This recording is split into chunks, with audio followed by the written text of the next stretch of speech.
Her ser vi Kretius-drengen. I forhold til hans datering kan vi se, at han først og fremmest ikke har nogen perlelokker. Han står i kontrapoststilling. Han har altså lagt vægten over på det ene ben, hvormed hans skulder er skubbet, og han har en hævet hofte. Det vil altså sige, at pludselig bliver billedet meget mere realistisk. Han står og det giver også den der asymmetri i kroppen. Derovre har han ikke udstående øjne, og muskulaturen ser mere plastisk ud her, frem for rene skraveringer, som den tidlige arkaiske stil ville gøre. Og man kan sige, at selve billedet og stillingen er mere naturlig. Der er altså lidt bevægelse. Man kan sige, at der er den her strenge stil i ansigtet. Det vil sige, at hans ansigtsudtryk er indifferent.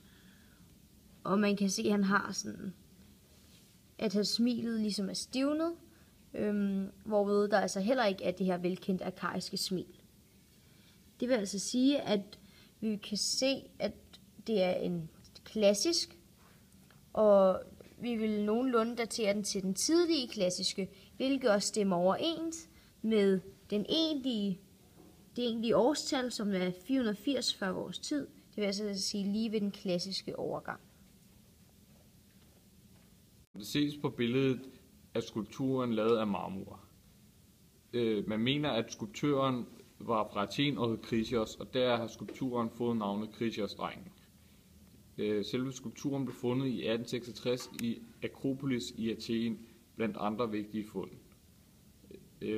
Men i forhold til dens funktion i samtiden, så blev den lavet i 480 før vores tidsregning, og det var jo samme år, som Athen blev erobret af perserne, og deraf blev den så nok ødelagt, og der er begravet, da man jo senere hen har fundet dens hoved og dens krop hver for sig.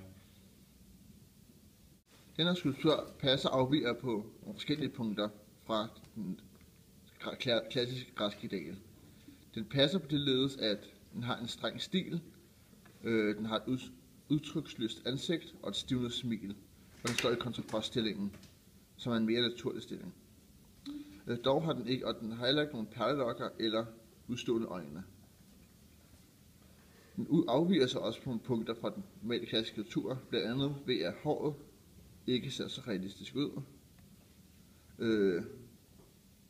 Og det er heller ikke, skulpturen er heller ikke så detaljeret som mange andre. Derfor kan man så se, at den ligger på overgang. Måske vi kan overbevise jer om, hvordan det realistiske kommer til udtryk ved at se på Mustafa.